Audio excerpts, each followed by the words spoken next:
Salut, c'est Cindy, contente de vous retrouver pour un nouveau vidéo. Et c'est un vidéo book haul, les amis. J'ai enfin reçu mes livres. Voyez-vous le bonheur dans ma face? Je suis vraiment contente. Alors, en fait, j'ai acheté 8 livres d'auteurs que j'ai découverts, moi, à la fin 2019, début 2020.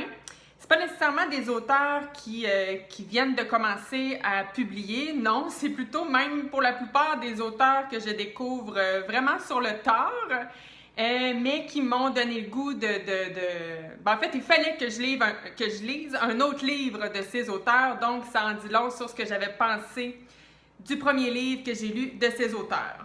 Bon. Alors, premièrement, j'ai acheté Gabrielle de la trilogie Le goût du bonheur. C'est un livre de Marie Laberge parce que, j'en ai parlé, je pense, dans au moins 3 vidéos déjà. J'ai lu Annabelle pas de Gabrielle, mais de Marie Laberge et j'ai tellement aimé ce livre-là. J'ai tellement ressenti de choses à travers le personnage et quand moi, l'auteur réussit à me faire ressentir ce que le personnage ressent, c'est toujours des coups de cœur de livres. Donc, je voulais lire un autre livre de Marie Laberge et c'est pourquoi j'ai acheté celui-ci. Ici, par exemple, c'est complètement autre chose parce qu'Annabelle, c'était un livre contemporain, alors qu'ici, on est vraiment dans du roman historique qui se passe en 1930 et on est vraiment dans la ville de Québec, puis aussi sur l'île d'Orléans. Là, je le vois pas en arrière, je sais pas... bon, en tout cas, je l'ai lu à quelque part, ça se passe vraiment à Québec. Donc, j'en sais pas tant que ça sur le résumé, honnêtement, outre que c'est un roman historique. Mais j'ai bien hâte de le lire et ce livre-là a quand même une histoire dans ma vie parce que quand j'avais 18-20 ans, ma meilleure amie d'enfance, qui est toujours ma meilleure amie d'ailleurs, Véronique, me parlait de cette trilogie-là, mais comme tout le temps. Puis moi, dans mes yeux de fille de 18 ans, je lui disais « Mais Véro, tu lis donc bien des livres de ma tante, veux-tu bien me dire qu'est-ce qui t'attire là-dedans? » Donc, moi, je trouvais, puis je me souviens, elle avait pris ces livres-là dans la bibliothèque de sa mère, justement, puis je trouvais tellement pas ça attirant. Puis, écoute, faut croire que je suis rendue moi-même une matante parce que maintenant, aujourd'hui, j'ai vraiment hâte de lire cette trilogie que je vais découvrir prochainement. Voilà pour Gabrielle de Marie Laberge. Ensuite, j'ai acheté Petit secret, grand mensonge de Liane Moriarty. L'année passée, j'avais lu un peu beaucoup à la folie de cette autrice et honnêtement, le livre n'est pas très réussi, c'est-à-dire que l'intrigue est pas vraiment bonne, en fait. Donc là, vous allez me dire, ouais, mais comment ça, d'abord, tu voulais lire un autre livre de cette autrice? En fait, c'est que même si l'intrigue n'est pas très bonne, j'ai eu un coup de cœur pour l'écriture contemporaine, c'est-à-dire sa manière de décrire les familles, puis le couple aussi. Donc, c'est ça.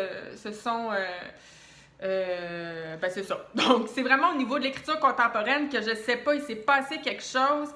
Et je sais pas si c'est par les booktubes ou peut-être des chroniques littéraires, là, je ne sais même plus exactement.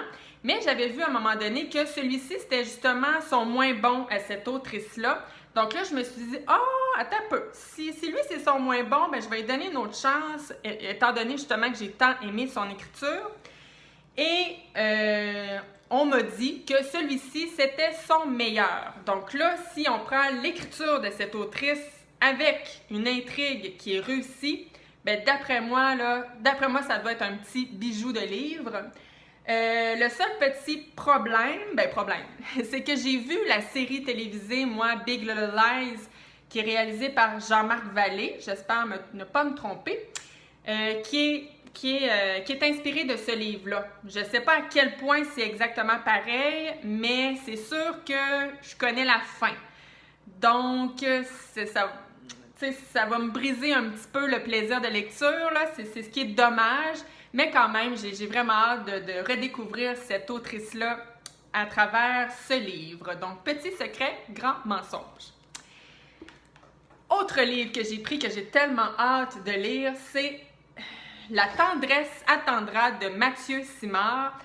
Il me semble que c'est à la fin 2019 que j'ai lu Ça sent la coupe de Mathieu Simard. Là aussi, j'ai vraiment beaucoup aimé l'écriture de cet auteur. J'ai beaucoup aimé les petites touches d'humour, mais aussi les petites touches de sensibilité à l'intérieur. Donc, j'avais vraiment adoré ce livre-là. Et pour celui-ci, La tendresse attendra. Donc, c'est l'histoire d'une rupture.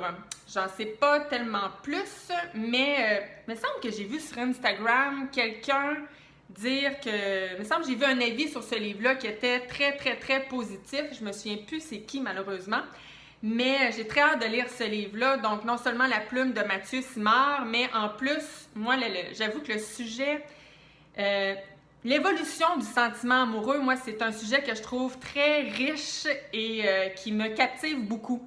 Comment deux êtres peuvent passer de l'amour. Tu sais, on connaît tous des couples à un certain moment donné que l'amour était juste un amour fou, finalement. Puis plusieurs années plus tard, pour X raisons, c'est rendu qu'ils se détestent. Donc, moi, je me dis, comment qu'on peut passer c'est ça, de l'amour à la haine, ou bon, là je dis haine, mais c'est pas nécessairement, ici ça veut pas dire qu'il s'est mis à détester son ex, mais il reste quand même que l'évolution du sentiment amoureux, moi c'est quelque chose que je trouve bien intéressant à lire en livre, et que je trouve très, c'est ça, très riche comme sujet, je me répète là, mais voilà, j'ai très hâte de lire ce tout petit livre de Mathieu Simard. Autre livre que j'ai acheté, Les yeux de Sophie de Jojo Moyes. Donc Jojo Moyes, moi, je l'ai connu au début de l'année avec son grand succès Avant toi de Jojo Moyes. Avant toi, je vous dirais qu'au début, dans les premières pages, beaucoup plus que les premières pages, je n'étais pas complètement convaincue. J'avais l'impression de lire le scénario du film Intouchable, qui est un film très populaire, un film français dans lequel c'est l'histoire d'un tétraplégique ou quadraplégique, je ne sais pas trop, puis il y a un jeune homme qui va venir l'aider, prendre soin de lui, puis il va lui redonner un petit peu goût à la vie. C'est un peu ça l'histoire ici, mais sauf que là, au lieu d'être deux hommes, ben, c'est une femme qui vient aider le Will qui est tétraplégique. Et puis en plus, je me disais, la romance, tu sais, au début, les deux personnages, ils s'aiment pas tant que ça. Fait que là, je me disais, bon, encore une histoire que les deux personnages ne s'apprécient pas, mais je sais très bien qu'ils vont finir par s'aimer, tu sais. Fait que j'étais pas totalement convaincue, moi, avec ce livre-là. Puis à un moment donné, écoute, l'auteur m'a emmené où je ne pensais pas du tout aller. Même que j'ai vraiment pleuré dans ce livre-là, là. Puis moi, ça m'arrive des fois de verser des larmes quand je lis un livre, mais de vraiment pleurer, là, sangloter, là, ça m'arrive pas souvent. Faut dire que c'est un sujet, parce que là, je vous ai parlé de la romance puis du fait que ça ressemblait au film Intouchable, mais ça parle aussi d'un sujet d'actualité, en fait, soit l'aide médicale à mourir, puis sur le choix, est-ce qu'on peut donner le choix à quelqu'un du moment de sa mort, tu sais? Puis moi, c'est un sujet, même si je suis complètement pour, tu sais, quand t'as plus de qualité de vie, puis tout, mon Dieu, tu peux-tu mourir dans la dignité? Donc moi, je suis pour, là. Mais c'est quand même un sujet ça me fait mal parler de tout ça, ça me rend toute émotive. Fait que voilà, ça doit être pour ça que ce livre-là est venu me chercher, mais honnêtement, voilà, il m'a surpris. J'ai adoré ce livre-là, puis je m'attendais pas à l'aimer autant. Donc là, je vous parle quasiment plus de ce livre-là plutôt que de vous parler de celui que j'ai acheté. Donc, Les yeux de Sophie. Et j'aurais pu prendre la suite parce qu'Avant toi, c'est une trilogie en fait. Il y en a deux, il y en a peut-être plus, mais je le sais qu'il y en a deux autres. Mais j'ai été comblée par ce livre-là. Bizarrement, j'ai comme pas le goût d'en lire plus. En tout cas, pour le moment. Donc, je suis allée vraiment avec un autre livre de Jojo Moyes. Et ici, c'est l'histoire... Bon, c'est un peu flou, là, le résumé en 4e de couverture, mais de ce que je comprends, c'est deux femmes à deux époques. J'ai comme mis un L à époque, là, qui n'a pas rapport. Donc, c'est deux femmes à deux époques différentes. Et donc, Sophie, en 1916, il y a une histoire il y a un soldat ou un officier allemand, En tout cas, il y a un portrait de Sophie dans cette histoire-là. Et Liv, un siècle plus tard, va avoir ce portrait-là entre les mains. Puis là, de ce que je comprends, c'est que ça va nous amener à découvrir les deux femmes, donc en parallèle, et Sophie en 1916 et Liv un siècle plus tard. Donc, j'en sais pas tant plus, mais ça m'attire grandement. Et en plus, avec la plume de Jojo Moyes, ben, j'ai bien hâte de lire ça. Ensuite, j'ai acheté Les Oubliés du dimanche de Valérie Perrin. Valérie Perrin, je l'ai connue avec Changer l'eau des fleurs, un autre livre qui m'a fait brailler. Je disais tantôt que je braille pas souvent, puis là, en dedans de 5 minutes, je vous ai déjà présenté 2 livres qui m'ont fait pleurer. Mais celui-ci, je peux pas vous dire la raison pour laquelle j'ai pleuré parce que je vous spoilerais un événement, si je peux dire, qui arrive dans le livre.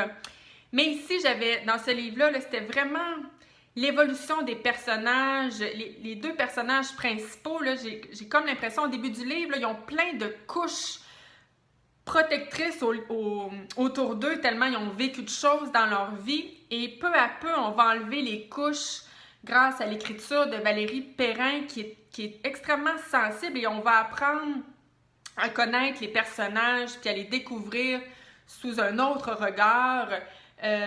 Donc, j'avais trouvé ça très fin comme écriture. J'avais vraiment trouvé ça beau, un beau livre. Donc là, j'ai acheté Les Oubliés du dimanche. Et là, my God, je me souviens même plus de l'histoire. Faute de connaître son histoire, Justine, 21 ans, se passionne pour celle d'Hélène, pensionnaire, presque centenaire, de la maison de retraite où la jeune femme est aide-soignante. Oh! Non, excusez, je le découvre comme... Je pense que je l'avais même pas lu le résumé. J'avais juste vu Valérie Perrin puis je l'avais acheté. Mais si on passe à travers l'histoire de cette femme de 100 ans-là, moi j'aime ça, parcourir la vie de personnes d'expériences qui ont tellement vécu de choses. Un peu comme quand on parle à une personne âgée, là, je ne sais plus quel mot utiliser, là, un aîné, bon, en tout cas, j'espère que je ne me ferai pas lancer de roche, mais j'aime ça, moi, parler avec des personnes qui ont du vécu, c'est tellement riche. Fait que là, quand je lis le résumé, ben, ça me fait un peu penser à ça. Donc, ça m'attire grandement. Je vous en reparlerai peut-être avec un résumé un peu plus complet dans un bilan lecture un jour. Maintenant, j'ai acheté une enquête... non, j'ai acheté « Je me souviens » de Victor Lessard. C'est drôle là, parce qu'on met vraiment... Voyons, c'est pas ça. J'ai acheté « Je me souviens » de Martin Michaud. On a tellement mis en gros une enquête de Victor Lessard que ça en est un petit peu mêlant. Mais je sais pourquoi, c'est parce que Victor Lessard, c'est un de ces personnages qui est extrêmement populaire. Il y a même une série télévisée québécoise écrite par l'auteur, justement, Martin Michaud. Méchante brique, hein, putain, j'avais lu La chorale du diable, moi, de Martin Michaud, que j'avais beaucoup aimé, qui n'était pas nécessairement un polar. Tu sais, c'est pas le genre de polar que je vais me souvenir pour le restant des temps, mais par contre, je me souviens que ça avait été un page-turner complètement pour moi. J'avais embarqué à la page 1, puis j'avais pas été capable de débarquer. Donc, j'espère retrouver ça dans ce livre-là. D'ailleurs, il y avait quand j'avais fait mon bilan lecture sur La chorale du diable, il y a quelqu'un qui m'avait écrit en commentaire « Tu devrais lire, je me souviens, parce que c'est de la même qualité que La chorale du diable. » Donc, je vous écoute, n'est-ce pas? Alors, j'ai bien hâte de lire ce polar-là, puis j'espère que c'est ça, qu'il va être aussi bon que l'autre. J'aime beaucoup le personnage de Victor Lessard, c'est un enquêteur, puis il y a un peu le profil qu'on voit souvent dans les polars, c'est-à-dire ancien, alcoolique, un peu bourru, qui est un peu tourmenté aussi. Mais il y a aussi un petit côté bien sweet, je trouve, bien attachant. Sensible aussi, donc ouais, j'aime bien le personnage de Victor Lessard. Et puis la femme aussi qui fait les enquêtes avec lui, Jacinthe Taillon, elle aussi est vraiment cool. Fait que ouais, j'ai hâte de lire ce livre-là. Ensuite, le prochain livre, c'est le seul dans ma nouvelle pile à lire, dans mon vidéo book haul, que je n'ai pas acheté. C'est ma mère, celui-ci, qui me l'a prêté. S'aimer malgré tout de Nicole Bordelot. En fait, quand ma mère m'en a parlé, je trouvais que ça avait l'air bon, ma mère l'a bien aimé et tout. Mais là, j'avoue qu'il me fait un petit peu peur parce que le titre, c'est Mais malgré tout. Puis là, j'ai lu un peu tantôt le résumé. Puis ça, tu sais, je trouve que ça a l'air d'un peu un livre de croissance personnelle déguisé en roman. Puis ça, des fois, oh, ça m'agace un petit peu. Parce que je me dis, ah, vends-moi pas un roman si tu veux me faire passer tes concepts tes concepts de spiritualité, tu sais, des fois, ça me gosse un petit peu. Puis ici, là, tu sais, qu'est-ce que je pourrais vous lire comme... donc, tu sais, à un moment donné, il parle du personnage principal, Edith, puis là, ça dit « Décidera-t-elle de suivre le chemin tracé ou de briser le cercle de la dépendance pour remonter vers la lumière? » Et puis là, tu sais, juste à lire cette phrase-là, moi, c'est le genre de phrase que je retrouve là, dans les romans de croissance, pas dans les romans, mais dans les livres de croissance personnelle. Puis c'est bien correct, là, c'est tous des trucs auxquels j'essaie d'adhérer justement dans ma vie, puis pour lesquels je suis complètement pour. Mais des fois, quand j'ai le goût de lire un roman, j'ai pas le goût de retrouver ça au travers, tu sais. Mais là, je vous dis tout ça, puis je l'ai pas lu encore. Donc, je vais lui donner sa chance à ce livre qui, tu sais, quand même, il me tente quand même, là. Fait que voilà, je vous en reparlerai dans un... Là, je vous dis ça à chaque livre, me semble, mais je vais vous en reparler dans un bilan lecture à un moment donné. Ouh, il y a comme un... Bon. Le prochain livre que j'ai acheté, c'est L'ombre de la baleine de Camilla Grebe. Ici, c'est l'histoire, lui non plus. Lui, je l'ai lu en arrière, mais je m'en souviens déjà plus. Mais c'est une histoire, de toute façon, un polar, là, moi, je pense qu'il faut plonger là-dedans puis pas trop en savoir sur l'histoire. Donc, voilà, c'est un polar. Je pense qu'il y a une disparition là-dedans. Puis il va y avoir plein de fausses pistes qui vont faire en sorte que les enquêteurs vont être un petit peu mélangés dans tout ça. Je vois d'ailleurs que l'enquêtrice dans ce livre-là, c'est Maline, qui est aussi... Moi, j'avais lu le journal de ma disparition de la même autrice, puis c'est Maline aussi, ouais, l'enquêtrice. Fait que je vais retrouver le même personnage. Moi, ce que j'avais aimé de ce petit polar-là, c'est que, premièrement, l'intrigue était vraiment réussie. Moi, j'ai embarqué là-dedans un peu comme Martin Michaud. J'avais lu ça d'un bout à l'autre. Et j'avais aussi aimé, des fois dans les polars, on mise vraiment tout sur l'histoire et sur l'intrigue, puis les personnages, bon, pas plus que ça. Mais là-dedans, il y a des beaux petits bijoux de personnages. Je pense entre autres à Jake, un jeune garçon qui, lui, adore s'habiller en femme, mettre des bijoux, des talons hauts, des robes et tout. Mais il a extrêmement honte de ça. Il ne veut pas que son père ou sa sœur l'apprennent. Et c'est ça, c'est vraiment un beau personnage dans ce livre-là. Puis il y a un petit moment touchant aussi à la fin avec sa sœur, qui est tout petit, mais que je m'en souviens, moi, que ça m'avait touchée. Puis il y a aussi une petite morale à la fin du livre que je ne peux pas vous dire parce que je vous révélerai un petit peu le dénouement. Mais voilà, il y avait une petite morale dans le livre que j'ai trouvé que ça donnait un plus à l'intrigue. Donc, je ne sais pas si je vais retrouver ces petits plus-là avec ce livre-là, mais toujours est-il que j'avais très hâte de relire un livre de Camilla Grebe. Voilà. Voyons, je suis mêlée, je me fais des piles, puis je suis mêlée dans mes propres piles. Le dernier livre que j'ai acheté, c'est le livre des Baltimore de Joël Dicker. C'est vrai, je vous avais dit au début du vidéo que c'était tous des auteurs pour lesquels j'avais lu un livre, mais c'est pas vrai, lui, j'en ai lu deux. En 2019, j'avais lu La vérité sur l'affaire Harry Kébert et La disparition de Stephanie Mailer, que j'avais beaucoup aimé, mais qui se ressemblent énormément. C'est vraiment la même trame narrative, j'ai envie de dire. Par contre, les deux sont super efficaces, là, tu sais, c'est même savoureux, puis c'est tellement le fun dans les romans de Joël Dicker de découvrir tous les squelettes dans le placard des personnages, puis d'avoir des soupçons sur chacun d'entre eux. C'est bien le fun. Fait que j'avais adoré ces livres, mais je trouvais qu'ils se ressemblaient beaucoup. Donc, j'ai hâte de voir dans celui-ci si je vais ressentir encore ça. De par le résumé, je pense qu'on est ailleurs. D'ailleurs, j'ai été surprise. C'était avec le personnage principal de La vérité sur l'affaire Harry Kébert, Marcus Goldman. Je ne sais pas à quel point il est présent dans l'histoire, mais c'est l'histoire de deux familles, donc les Goldman de Baltimore et les Goldman de Montclair. et comme deux clans, si on veut. Et il va arriver quelque chose avec les Goldman de Baltimore. Je ne sais pas trop quoi, mais je sais que le mystère est autour de cette famille-là. Donc, j'ai bien hâte de découvrir ce livre. Je sais que Joël Dicker vient tout juste de sortir un nouveau livre, le mystère de la chambre 622, c'est tout ça? Je suis pas sûre.